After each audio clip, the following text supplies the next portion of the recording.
الحمد لله كفى والصلاة والسلام على من استفى أما بعد. أعوذ بالله من الشيطان الرجيم. بسم الله الرحمن الرحيم. ولله على الناس حج البيت من استطاع إليه سبيلا ومن كفر فإن الله غني عن العالمين. صدق اللہ العظیم. محترم حضرات، اللہ تعالیٰ نے جو عبادات ایمان والوں پر فرض کی ہیں ان میں کچھ عبادتیں ایسی ہیں جن میں صرف محنت و مشقت ہوتی ہے، مال خرچ نہیں کرنا پڑتا. جیسے نماز کے لیے انسان کو جسمانی محنت تو کرنی پڑتی ہے لیکن مال نہیں دینا پڑتا. آپ کو ایسی کوئی مسجد نہیں ملے گی جس کے دروازے پر کوئی شخص کھڑا ہوا ہو اور وہ کسی بھی نمازی کو بغیر پیسہ لیے مسجد میں نہ آنے دے، یا کوئی عالم ایسا نہیں ملے گا جو کہے کہ اگر آپ اتنا پیسہ خرچ نہیں کریں گے تو آپ کی نماز قبول نہیں ہوگی. ایسی عبادات کو جسمانی عبادات کہا جا سکتا ہے. عبادات کی دوسری قسم مالی عبادات ہیں. ان میں کچھ عبادتیں ایسی ہیں جن میں مال خرچ کرنا پڑتا ہے لیکن مشقت نہیں ہوتی، جیسے زکوٰۃ. اور کچھ عبادتیں ایسی ہیں جن میں محنت و مشقت بھی ہے اور مال خرچ کرنا بھی ہے. یہ عبادت پہلی دو عبادتوں کی جامع ہے، جیسے حج کہ اس میں مال بھی خرچ کرنا ہے اور مشقت بھی اٹھانی ہے. اگر کوئی انسان صحت مند اور مالدار ہو اور وہ کسی کو پیسہ دے کہ تم میری طرف سے حج کر لو، حالانکہ وہ خود حج کے لیے جا سکتا ہے، تو اس کے لیے ایسا کرنا درست نہیں ہے. اسے خود جانا ہوگا اور محنت و مشقت برداشت کرنی ہوگی. حج میں محنت کرنی ہوگی. حج کے 5 دنوں میں خانہ کعبہ کا طواف کرنا ہوتا ہے، منا جانا ہوتا ہے، مزدلفہ میں رات گزارنی ہوتی ہے، عرفات میں حاضری دینی ہوتی ہے. یہ سارے اعمال مشقت کے بغیر ممکن نہیں ہوتے.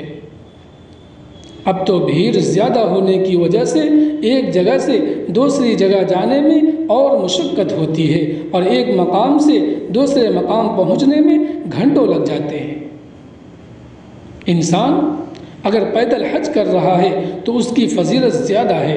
حضور صلی اللہ علیہ وسلم نے پیدل چل کر حج کرنے والے کے لیے زیادہ اجر بتایا ہے.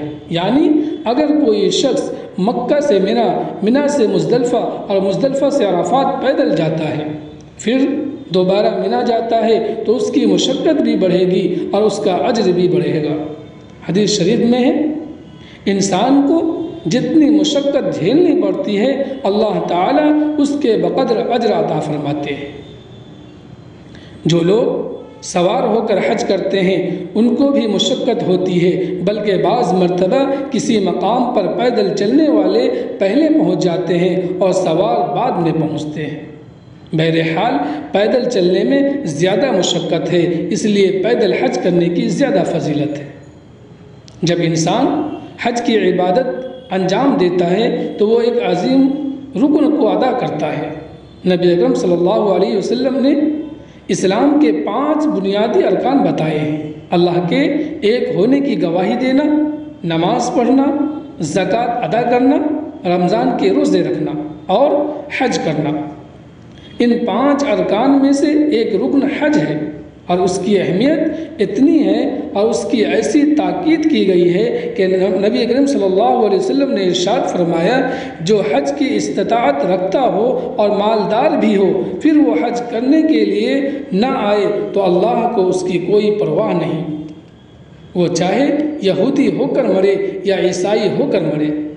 اللہ تعالیٰ نے حج کی عبادت کو اہل ایمان پر فرض کر کے گویا اپنے بندوں اور بندیوں کو اپنی ذات عالی سے محبت کا اظہار سکھایا ہے.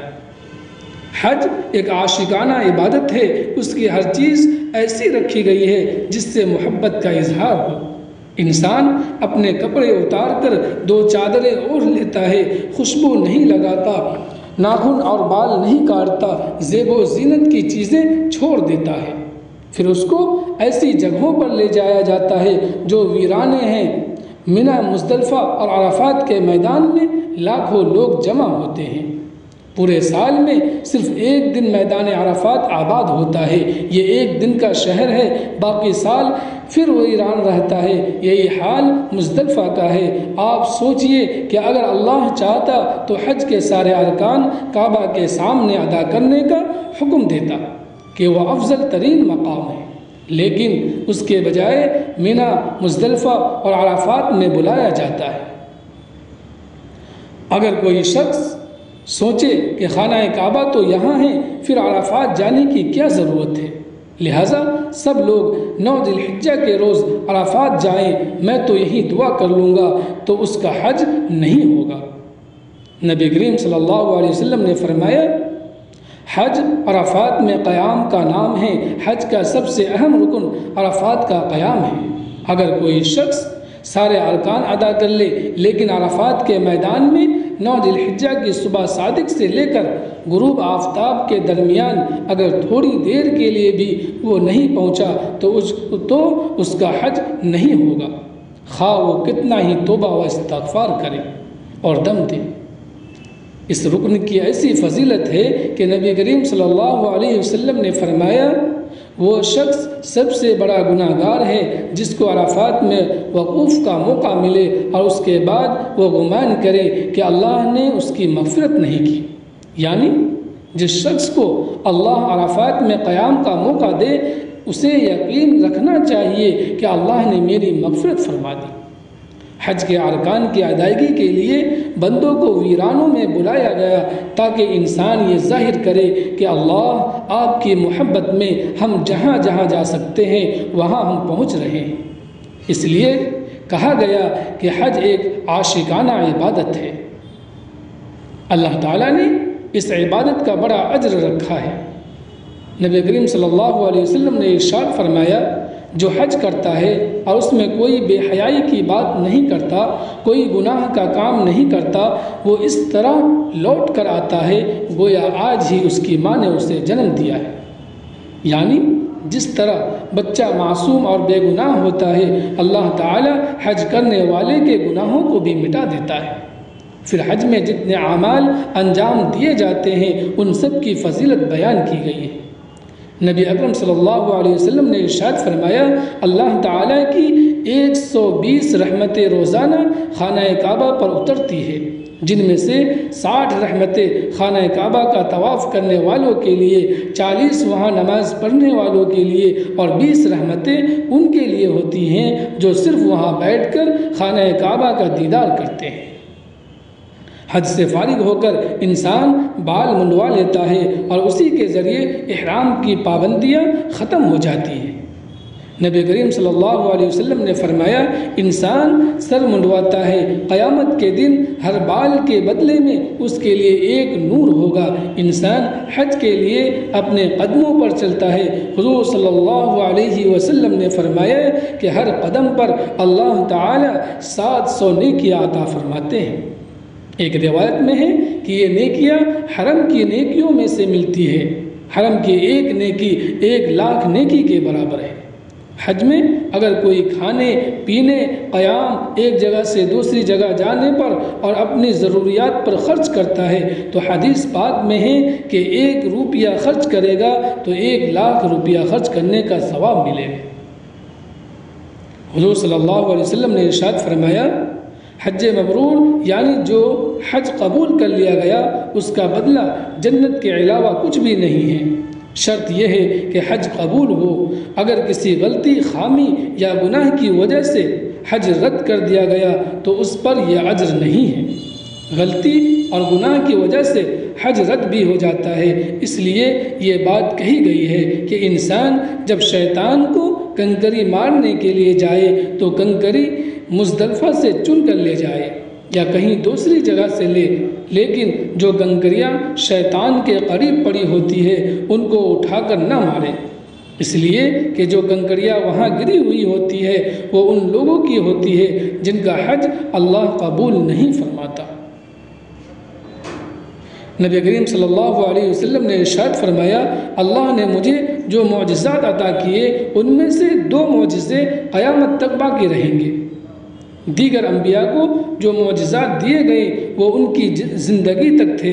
نبی کریم صلی اللہ علیہ وسلم کو بھی ہزاروں معجزات عطا کیے گئے جو آپ کی زندگی تک تھے۔ جب آپ دنیا سے تشریف لے گئے تو 2 معجزات ایسے تھے جو قیامت تک باقی رہیں گے۔ ایک معجزہ قرآن پاک ہے اور دوسرا معجزہ رمی جمرات کے وقت شیطانوں کو کنکری مارنے میں جو کنکریاں جمع ہوتی ہیں اس وقت ظاہر ہوتا ہے۔ جن کے حج اللہ قبول کر لیتا ہے ان کی کنکریاں فرشتے اٹھا کر لے جاتے ہیں، اور جن کے حج رد کر دیے جاتے ہیں ان کی کنکریاں پڑی رہ جاتی ہے۔ آپ سوچئے کتنے سالوں سے کنکری ماری جا رہی ہے، اور 1-2 نہیں، اور ہر شیطان کو 7 کنکری ماری جاتی ہے۔ 11-12 ذی الحجہ کو تینوں جمرات کو 7 کنکری ماری جاتی ہے، اور مارنے والے عجیب حرکتیں بھی کرتے ہیں۔ میرے والد صاحب رحمۃ اللہ علیہ جب حج کے لیے تشریف لے گئے تھے تو ایک صاحب کنکری مار کر آئے، تو والد صاحب نے پوچھا تم نے کنکری ماری؟ انہوں نے کہا ہاں ماری۔ پوچھا کتنی کنکری ماری؟ کہنے لگے ایک بڑا پتھر اٹھا کر مار دیا۔ والد صاحب نے کہا کہ 7 کنکری ماری جاتی ہے، تو وہ کہنے لگے کہ پتھر اتنا بڑا تھا کہ اگر اس کی کنکری بنائی جاتی تو 50 بن جاتی، اس لیے میں نے ایک کھٹا مار دیا۔ رمی جمرات کے وقت عجیب لطیفے ہوتے ہیں۔ جو لوگ کم پڑھے لکھے ہوتے ہیں وہ صرف کنکری نہیں مارتے، اس کے ساتھ ملفوظات بھی جاری ہوتے ہیں۔ ہمارے ایک ساتھی کنکری مار کر آئے تو بتانے لگے کہ ایک صاحب جب کنکری مارنے کے لیے گئے تو کہنے لگے تو نے زندگی بھر بہکایا ہے، آج سارا بدلہ لوں گا۔ اس کے بعد وہ کنکری مارتے اور کہتے اور بہکائے گا۔ جو بات مجھے عرض کرنی تھی وہ یہ کہ ایک حاجی پہلے دن 7 اور 11-12 ذی الحجہ کو 21 کنکری مارتا ہے، اگر 13 ذی الحجہ کو رک گیا تو پھر 21 کنکریاں مارتا ہے، اور مارنے والے 25-30 لاکھ ہوتے ہیں، اور سالوں سے یہ عمل جاری ہے۔ اگر یہ ساری کنکریاں جمع ہوتی تو پہاڑ بن جاتا، لیکن اللہ کا یہ نظام ہے کہ جن لوگوں کا حج اللہ قبول فرما لیتا ہے ان کی کنکریاں فرشتے اٹھا کر لے جاتے ہیں، جن کے رد کر دیے جاتے ہیں ان کی کنکریاں پڑی رہ جاتی ہیں۔ ایسے لوگ ہوتے ہیں جن کا حج اللہ کے یہاں قبول نہیں ہوتا، اور کچھ وہ ہوتے ہیں جن کی برکت سے دوسروں کا حج بھی قبول ہو جاتا ہے۔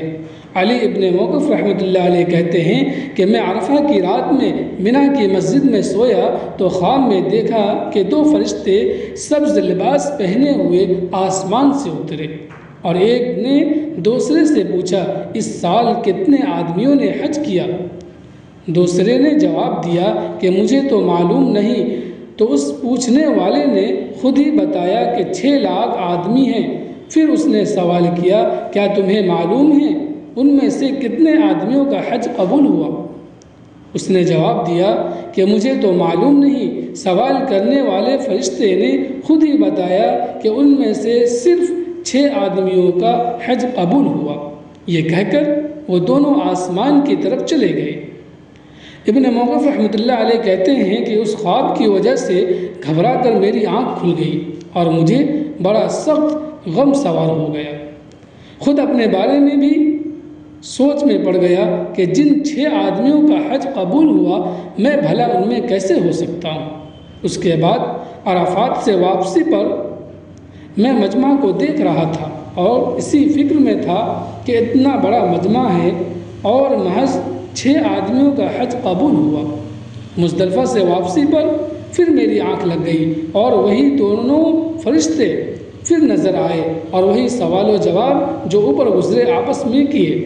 اس کے بعد اس فرشتے نے کہا کہ تمہیں معلوم ہے اللہ جل شانہ نے اس میں کیا حکم فرمایا ہے؟ دوسرے نے کہا کہ مجھے تو نہیں معلوم۔ تو اس نے کہا یہ فیصلہ ہوا ہے کہ ان 6 میں سے ہر ایک کے طفیل میں 1 لاکھ لوگوں کا حج قبول کر لیا جائے۔ ابن موقف رحمۃ اللہ علیہ کہتے ہیں کہ پھر میری آنکھ کھلی تو اتنی خوشی ہو رہی تھی کہ بیان سے باہر ہے۔ حج کے لیے جانے والوں میں اللہ تعالیٰ کے کیسے کیسے بندے ہوتے ہیں کسی کو پتہ بھی نہیں ہوتا۔ اللہ کے بعض بندے ایسے ہوتے ہیں کہ اللہ کے علاوہ کوئی ان کا مقام نہیں جانتا، وہ کس درجہ تک پہنچے ہوتے ہیں اللہ کے علاوہ کوئی نہیں جانتا۔ ان کی شان یہ ہوتی ہے کہ اللہ ان کی دعا کی برکت سے نہ جانے کتنے لوگوں کی مغفرت فرماتا ہے، اور عرفات میں ان کی موجودگی کی وجہ سے اللہ تعالیٰ نہ جانے کتنے لوگوں کا حج قبول فرماتا ہے۔ یہ اللہ تعالیٰ کی شان محبت ہے، جس کو اللہ سے محبت ہوتی ہے اور اللہ جس سے محبت کرتا ہے اس کا مقام اونچا ہوتا ہے۔ بعض لوگ بظاہر مفلوق الحال ہوتے ہیں، کوئی ان کو پوچھتا نہیں، لیکن اللہ سے ان کا رابطہ مضبوط ہوتا ہے۔ بعض لوگوں کی شہرت ہوتی ہے، لیکن بعض لوگوں کو ان کی گلی محلے کا شخص بھی نہیں پہچانتا، لیکن آسمانوں کی مخلوق ان کو زمین کی مخلوق سے زیادہ پہچانتی ہے کہ اس کا مقام اللہ کے یہاں کتنا اونچا ہے۔ بہرحال حج ایک بڑی عبادت ہے۔ دعا ہے کہ اللہ پاک مجھ کو بھی اور آپ کو بھی حج مقبول اور مبرور نصیب فرمائے اور دونوں جہانوں میں عزت اور کامیابی نصیب فرمائے۔ آمین۔ وآخر دعوانا ان الحمد للہ رب العالمین۔